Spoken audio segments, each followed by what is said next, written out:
Hidup sehat itu bukan semata-mata harus olahraga terus, enggak. Tapi dari pola pikir.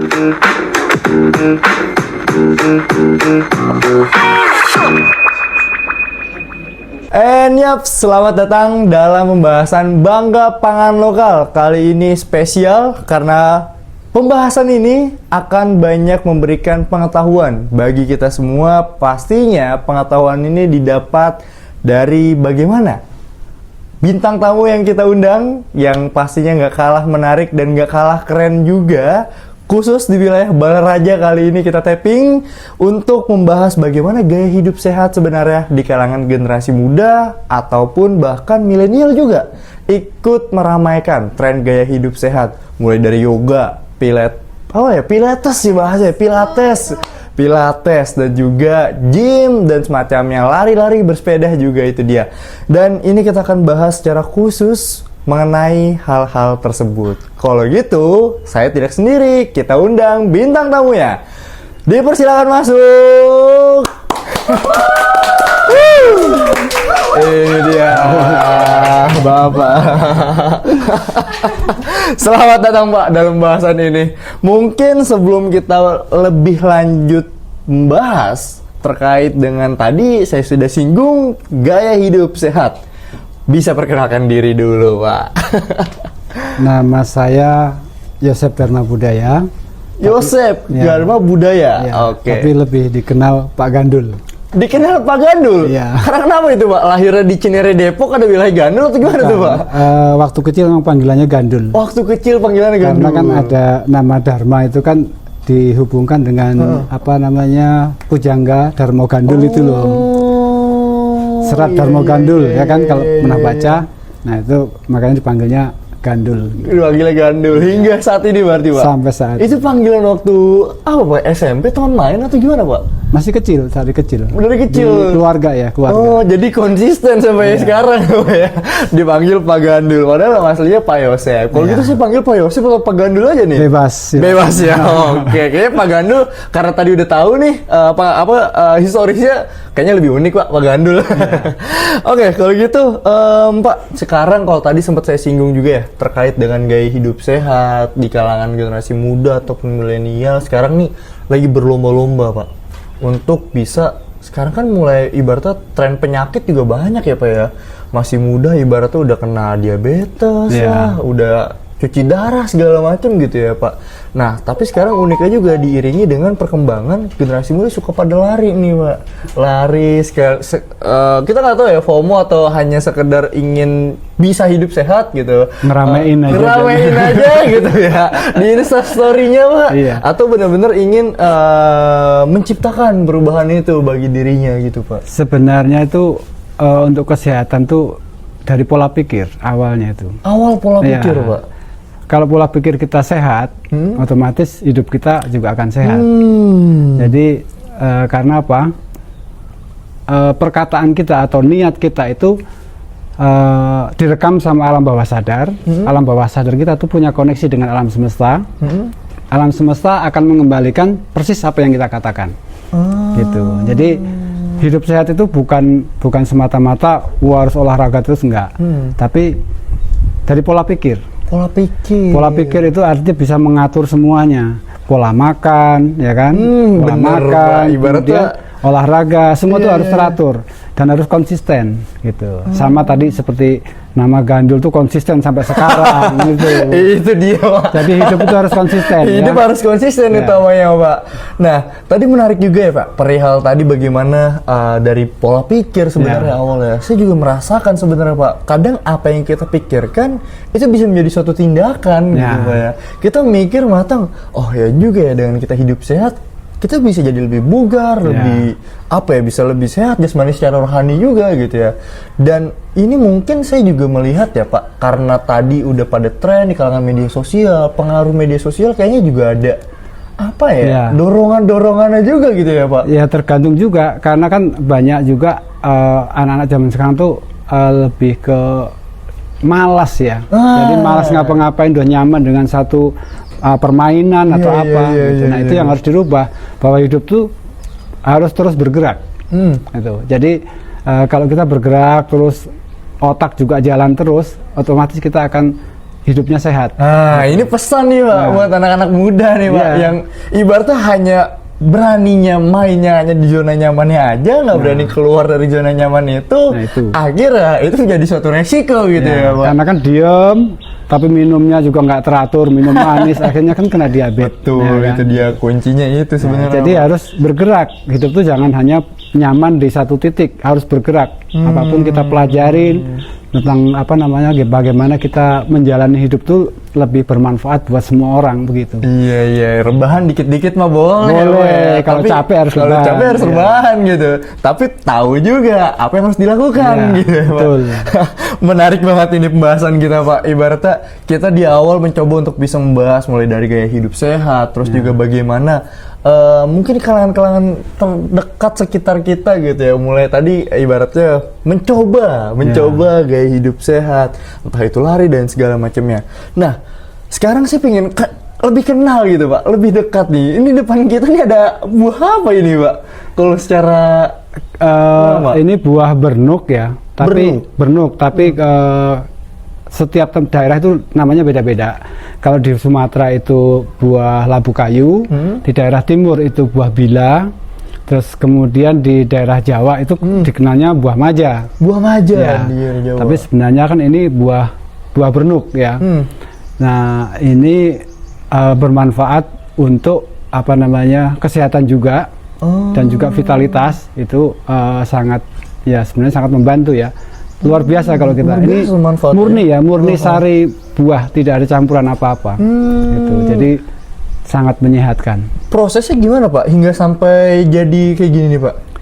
Ini berarti hasil jadi dari buah ini kan ya Pak? Iya. Jadi prosesnya gimana Pak? Prosesnya kita belah ini buahnya, kita kupas ya kan, belah, kemudian isinya kita kerok, kemudian difermentasi selama 4 hari, lebih juga nggak apa-apa. Nah, terus kita peras. Setelah fermentasi 4 hari kita peras, kita saring sama ampasnya, kita pisahkan. Kemudian kan ada busa-busanya itu juga kita pisahkan. Terus kita rebus.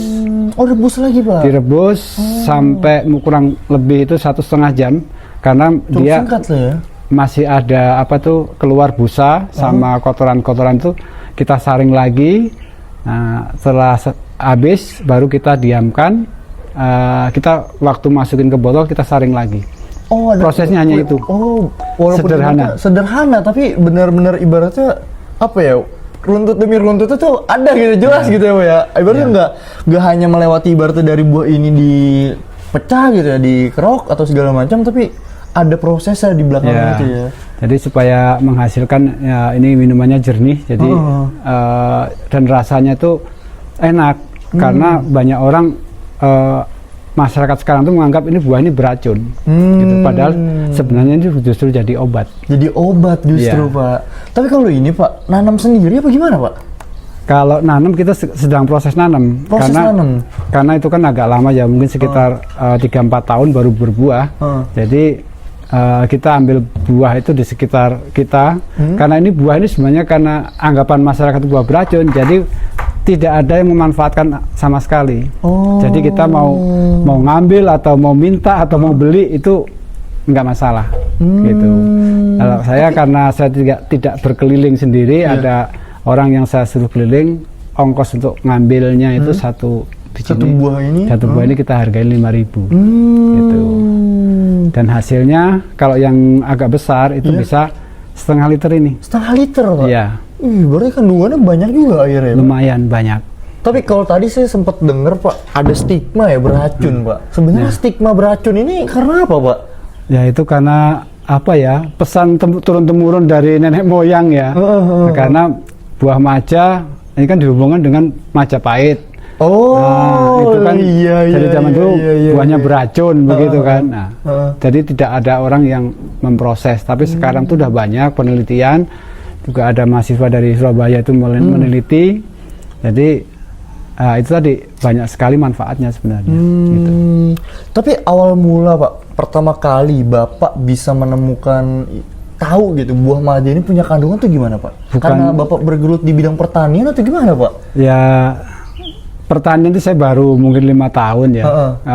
Cuman ada yang pernah memberitahu caranya seperti ini ya, saya kembangkan sendiri. Dan saya juga sangat hobi di pertanian ya. Hobi di pertanian. Dulu sempat bekerja, tapi ya itu tadi karena pengen hidup sehat makanya saya bekerja di kebun. Iya. Kalau kerja kantoran kan kita stres, banyak stres karena macet. Benar. Itu termasuk salah satu pemicu orang sakit. Jadi berarti di bidang pertanian ini udah lumayan lama ya Pak ya? Ya kalau di pertanian itu dari kecil emang tani. Dari kecil memang tani Pak? Dari kecil. Wah, mantap. Nah ini nih Pak, menarik juga jadi pembahasan Pak. Ya. Generasi sekarang juga malas Pak untuk bertani Pak. Nah, itu. Ibaratnya nyentuh untuk ke sawah, nyentuh untuk ke ladang, nyentuh untuk ke ladang pertanian ya. Udah malas gitu, panas, kotor dan segala macamnya gitu ya. Padahal dengan bertani kita ibaratnya jadi bisa mengeksplor ya Pak. Ya, semua kegiatan itu sebenarnya cukup baik ya. Artinya gini, kalau kita melakukan sesuatu itu kan harus dengan hati yang tulus, dengan cinta. Pekerjaan apapun kalau kita nggak cintai, kita nggak akan bisa melakukan dengan baik. Gitu. Jadi kayak bertani itu harus dicintai benar-benar supaya kita bisa menemukan kebahagiaan. Orang yang hidup itu nyarinya kan bahagia. Betul Pak, itu dia. Dari pekerjaan yang kita lakukan atau dari apapun yang kita inginkan tuh, cobalah kita usahakan, kita cintain supaya kita bahagia. Bahagia itu. Bahagia menurut saya juga menjadi salah satu gaya hidup sehat Pak. Betul. Dengan kita berbahagia, kita ibaratnya tadi ya, pola pikir kita pasti menunjukkan akan bagaimana keadaan sehat fisik kita, mental kita terjaga Pak. Betul. Karena sekarang sering kali ya, apalagi mahasiswa nih Pak, relate juga dengan saya mahasiswa gitu ya. Semakin kita semester akhir, semakin kita stres. Gaya hidup kita udah berantakan itu Pak. Makan apa aja, makan fast food segala macam gitu. Sebenarnya sederhana. Kenapa kita mahasiswa itu terlalu yang bikin stres itu kan sebenarnya pikiran sendiri. Pikiran sendiri Pak. Karena tidak mencintai apa yang dipelajari. Wah, ya kan? Kena ini. Kalau dicintai semuanya itu akan menjadi suatu kebahagiaan. Iya. Jadi itu tadi pola pikir kita harus bisa merubah sesuatu yang tidak kita sukai, tapi harus kita laksanakan. Itu menjadi kita sukai dan kita laksanakan, membahagiakan gitu. Ya. Kita nemuin polanya dulu nih Pak. Suka, kadang kalau kita suka kita kejar Pak. Sama aja kayak cinta Pak. Ya kan. Betul. Udah punya pacar belum? Aduh. Katanya mengejar cinta. Seninya seperti itu Pak. Iya, seninya seperti itu. Kalau cocok logi nih Pak ya. Oke. Iya, menarik Pak. Karena gaya hidup tadi ya, ibaratnya ya tadi ya mahasiswa, kalau Bapak bilang benar juga. Ibaratnya kalau kita suka ya kita kejar pasti kan. Kita lakukan, kita laksanakan gitu. Kalaupun nggak suka tapi harus dilaksanakan, tetap harus kita sukai. Tetap kita harus sukai supaya kita bahagia. Bahagia sebagai mahasiswa, walaupun itu rumit, kita cintai. Kalau tidak mencintai, mendingan nggak usah. Mendingan, alih lagi berani profesi. Mulai, berani juga untuk bisa menerima gitu ya. Kalau emang tidak suka, emang nggak masih, jangan diambil, gitu loh. Harus punya prinsip dan bisa mengambil keputusan. Karena sebenarnya hidup itu yang dicari kebahagiaan. Hidup yang dicari kebahagiaan. Bagaimana dia bahagia dalam kondisi apapun. Nah, itu yang penting. Itu kunci sebenarnya, kunci hidup sehat juga gitu. Betul. Dan kita bahagia, tapi saya melihat juga ya Pak, kadang kita ibaratnya ingin self reward, membahagiakan diri gitu ya. Ujung-ujungnya lari ke beli makanan yang seblak, kalau tahu ya Pak. Seblak dan segala macamnya. Nah, menurut Bapak itu gimana tuh Pak? Kalau saya mendengar seblak, tapi saya tidak pernah makan. Belum pernah makan Pak? Karena saya tidak suka. Jadi saya itu lebih fokus ke makanan-makanan yang tradisional. Tradisional, pangan lokal Pak, yang ada di sekitar kita. Singkong, ubi, pisang, nah itu yang kita bisa olah sampai jadi macam-macam bentuk makanan, yaitu. Tapi asalnya dari situ. Asal dari situ.